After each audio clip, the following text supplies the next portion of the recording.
হুতারে ধরতে পারলে মনোবেরি দিতাম পাখির পায় কেমনে আসে যায়।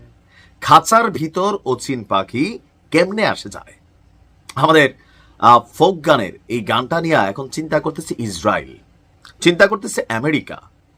খাঁচার ভিতরে না, এটা হচ্ছে একটা জঙ্গল, শেরকি জঙ্গল, মানে বাঘেদের জঙ্গল। সেই জঙ্গলে বিমানটা আইসা কই জানি নাই হয়ে যায়, কেমনে কোথায় নাই হয়, কি ভৈরা ভৈরা পাঠায়, এ নিয়ে দেখা দিয়েছে ব্যাপক চাঞ্চল্য। দর্শক, ধন্যবাদ জানাচ্ছি ইরানকে একদম অন্তর থেকে। সত্যি সত্যি রাশিয়া এবং চীনের একটা সাপোর্টিং তো অবশ্যই ইরান ডিজার্ভ করে। ইরান ইসরায়েল যুদ্ধে চীনকে আমরা দেখেছিলাম কূটনৈতিকভাবে ব্যাপক প্রটেস্ট করতে, কিন্তু তথ্যসূত্র বলছে শুধুমাত্র কূটনৈতিকভাবে না, ইরানকে প্লেন ভৈরা ভৈরা বিভিন্ন ধরনের মেশিনারিজ পাঠাচ্ছে চীন। আর চীন এবং ইরানের মধ্যে একটা খেলা চলতেছে, যেই খেলাটা নিয়ে সারা বিশ্বের মাথা ঘুরতেছে যে ঘটনাটা কি। ইসরায়েলে হামলার পর থেকে ইরানের যে মিত্র শক্তিগুলো আছে তাদের ফ্লাইটকে ট্র্যাক করছে কারা? পশ্চিমারা। ট্র্যাকের মাধ্যমে এক রহস্যময় ঘটনার ইঙ্গিত মিলেছে। আপনার আন্তর্জাতিক গণমাধ্যম দ্য টেলিগ্রাফ, পশ্চিমাদের গণমাধ্যম দ্য টেলিগ্রাফের একটা প্রতিবেদন বলছে যে চলমান যুদ্ধের ঠিক একদিন পর, মানে ইরান ইসরায়েল হামলা পাল্টা হামলার ঠিক একদিন পর চীন থেকে রহস্যজনক কার্গো বিমান ইরানের দিকে রওনা হয়েছে। একটা না, আমি একদিন একটা নিউজ দিছিলাম। এরপর একে একে আরো কয়েকটি বিমান চীনের উপকূলীয় শহর ছেড়ে রওনা হয়েছে। সাংহাই থেকে আবার আজকেও আরেকটা বিমান রওনা হয়েছে। বলা হচ্ছে এ নিয়ে বেশ কয়েকটি বোয়িং 747 বিমানগুলো ইরানে পাঠানো হয়েছে। ফ্লাইট ট্র্যাকিং ডেটা অনুযায়ী প্রতিটি বিমান উত্তর চীন পেরিয়ে কাজাকিস্তান, তারপর উজবেকিস্তান এবং তুর্কমেনিস্তান হয়ে ইরানের দিকে যাত্রা করছে।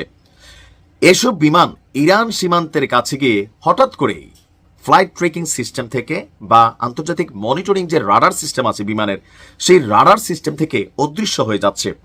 ফ্লাইট পরিকল্পনায় বিমানগুলোর গন্তব্য লুক্সেমবার্গে দেখানো হচ্ছে, কিন্তু বাস্তবে কোনো বিমানই ইউরোপের আকাশে যায়নি। মানে ইরানের ফ্লাইটটা চীনের ফ্লাইটটা দেখানো হচ্ছে কাজাকিস্তান, তুর্কমেনিস্তান এই অঞ্চলগুলো দিয়ে বিমানটা যাবে ইউরোপের লুক্সেমবার্গ বিমানবন্দরে, কিন্তু লুক্সেমবার্গ বিমানবন্দরে কোনো বিমান পড়ছে না। একের পর এক চীনের ফ্লাইটগুলো ইরানের কাছে গিয়ে অদৃশ্য হয়ে যাচ্ছে। আপনার এভিয়েশন বিশ্লেষকরা বলছেন, মানে যারা বিমান খাত নিয়ে কাজ করেন, এই বোয়িং 747 বিমানগুলো সাধারণত সামরিক সরঞ্জাম পরিবহনের জন্য ব্যবহৃত হয় এবং সরকারিভাবে চুক্তিবদ্ধ পরিবহনেও ব্যবহৃত হয়। চীনের পক্ষ থেকে ইরানকে সহায়তার প্রত্যাশা নিয়ে ইতিমধ্যেই ইসরায়েলের অভিযোগ ছিল গোপনে ইরানকে মেশিনারি সাপোর্ট দিচ্ছে চীন। আর এরপর পরই এই কার্গো ট্রান্সপোর্টগুলোর হঠাৎ করে ইরান সীমান্তে গিয়ে অদৃশ্য হয়ে যাওয়া ইরানকে গোপনে সামরিক সহায়তা দেওয়া হচ্ছে, এটাই দাবি করা হচ্ছে। ইসরায়েলের নিরাপত্তা গবেষণা সংস্থা INSS এর গবেষক তুভিয়া গেরিং সে বলছে চীনার সামরিক সরঞ্জাম ইরানে পৌঁছেছে কিনা তা নিশ্চিত নয়, তবে সম্ভাবনার 99 এটাই সামনে নিয়ে আসছে। এদিকে ফ্লাইট অপারেটর লুক্সেমবার্গ ভিত্তিক কার্গোলেক্স দাবি করছে তাদের ফ্লাইটগুলো ইরানি আকাশপথ ব্যবহার করেনি, এমনকি কোনো ফ্লাইট চীন থেকে তাদের এখানে এসে পৌঁছায়নি। প্রশ্ন হচ্ছে যাচ্ছে কোথায়? দেখেন, প্রযুক্তিতে চীনও তো সবার বাবা চাচা, তারা একটা লেভেলে খেলে, তো সেই লেভেলে চীনের এই সক্ষমতা আছে পশ্চিমাদের চোখে পট্টি পরানোর।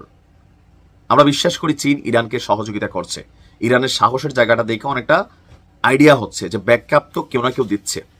ধন্যবাদ চীনকে, ভালো থাকুন।